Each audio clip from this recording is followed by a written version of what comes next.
Well, we hear a lot, don't we, from bureaucrats and politicians and the great and the good, how important small businesses are to the economy, as indeed they are, and I've been saying so for years. But unlike the mainstream politicians, I've actually run a small business, I've started a small business, I'm associated with small businesses, and I have been for some years.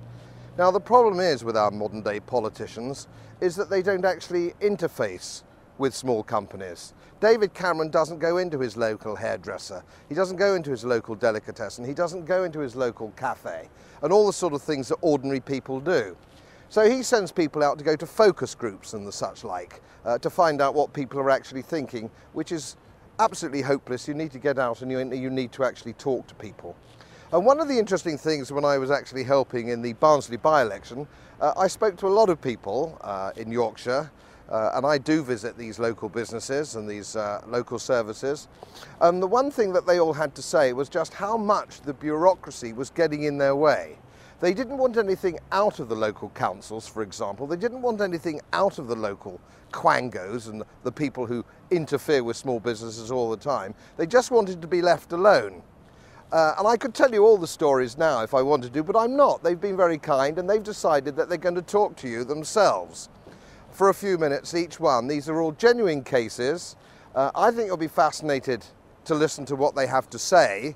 And I just hope we can get the Chancellor and the Prime Minister and the highly overpaid chief executives of most local councils to listen in and understand just why and how people are really so cheesed off with the bureaucracy that gets in the way of small businesses today.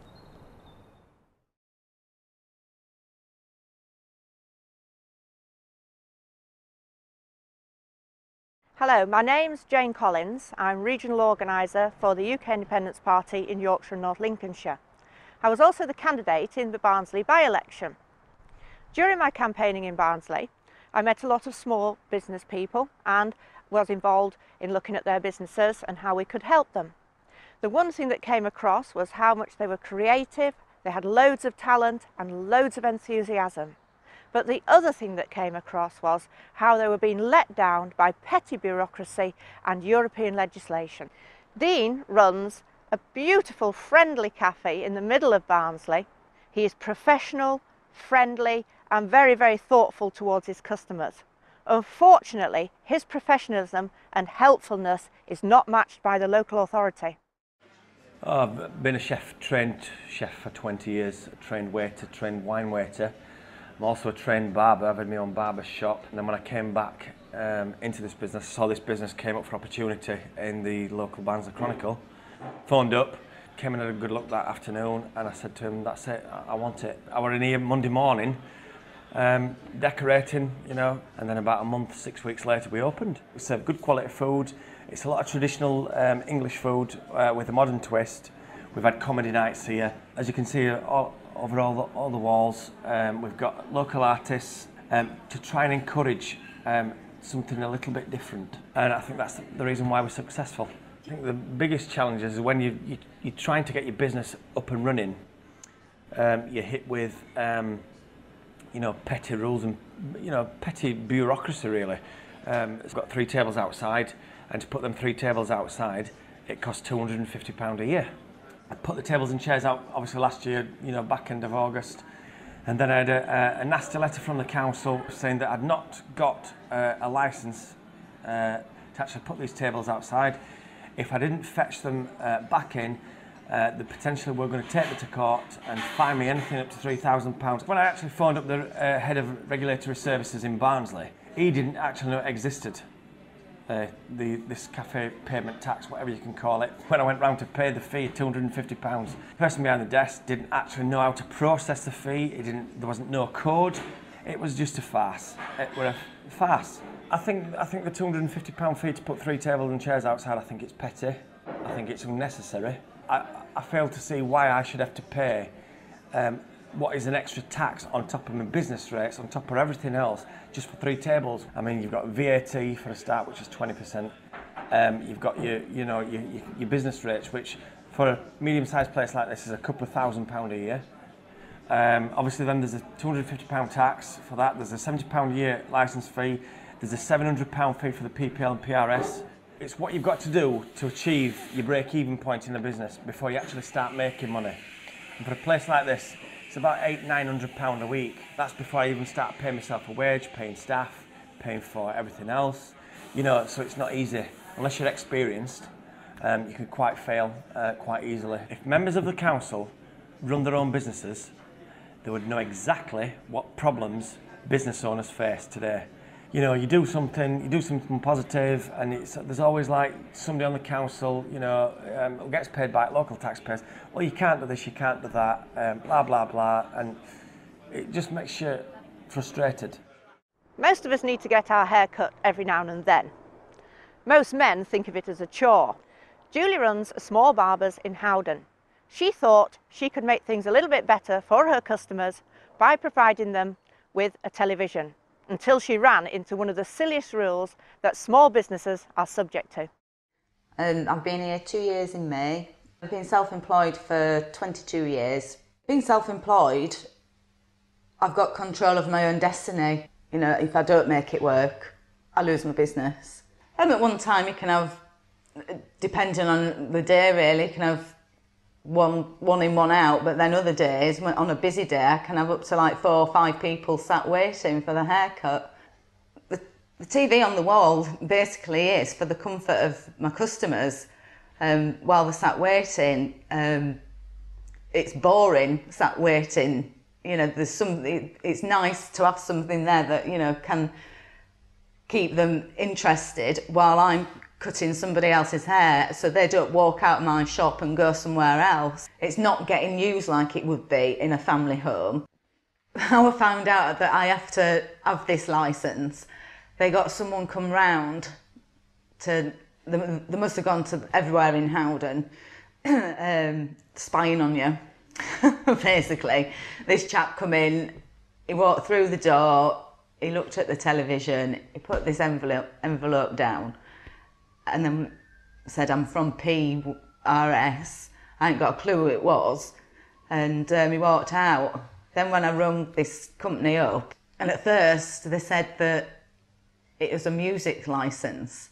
So I said, no, I'm not paying it. I don't play music. I don't have the radio on. You know, I have the TV on. And they just turned around and says, well, that's actually got music on it. Anyway, a couple of days later, I got a letter come through from the debt company. When I rang them up, I just said to them, why? Why do we have to pay this on top of a TV licence?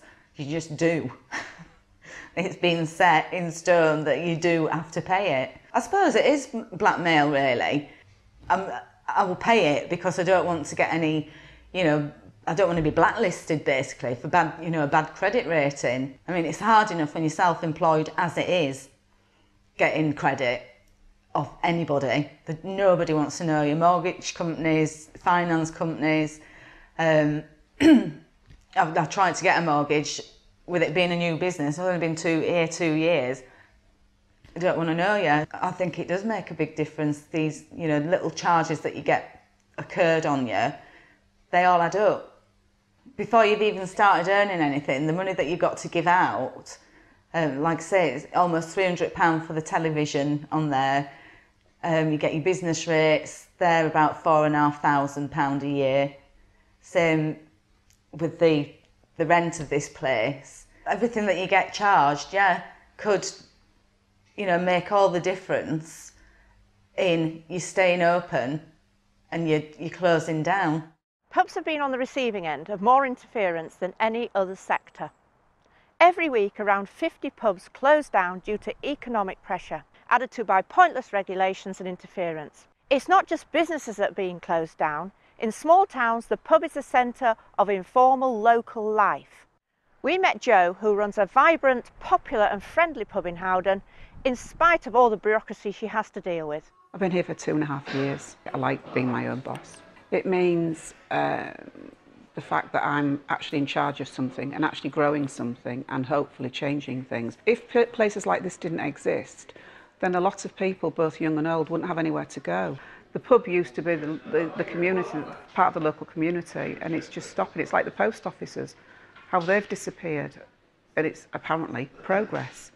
When I first came here, there was already a licence on the premises. The the licence is quite a severe licence in the things that I've got to do. When I wanted to actually change the bar, for instance, I had to go through building regs, I had to reapply on my licence, I had to send copies to at least 10 different people. One of them was even the Ports Office. What they've got to do with my licence, I don't know.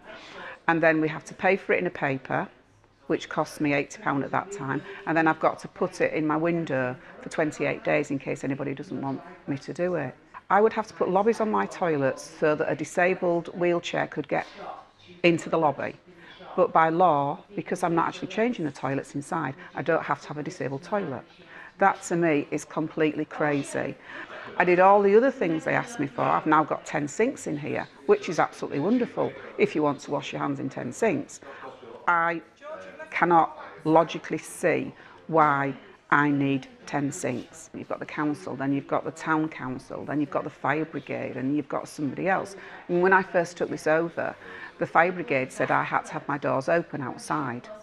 But the town council here said that I have to have my outside doors closed. So now what do? They will not come together with each other and actually ring them up and work it out. When I first came here, obviously I was actually taking more money than I am now.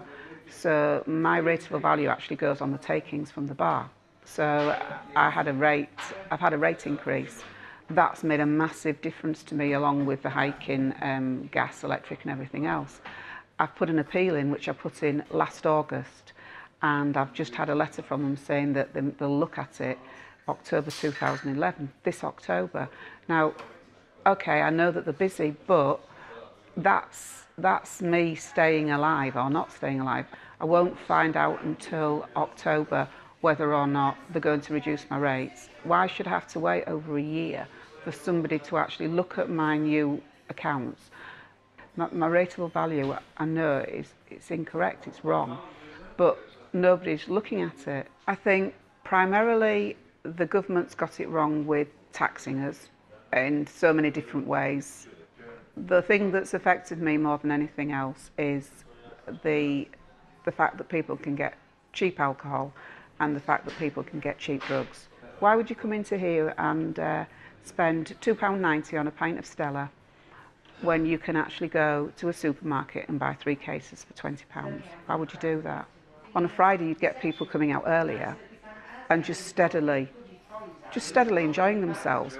Now people are coming out later and have probably gone to the supermarket and they've got cheap drink, and then they'll come here and spend even less. And that really frustrates me. It annoys me so much that we're being taxed completely and utterly by everybody out of business, and we definitely are.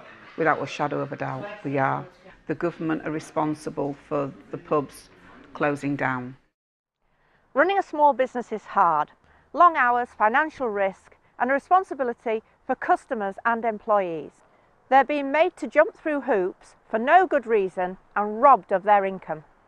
We must cut bureaucratic red tape and European legislation to help these businesses survive and flourish.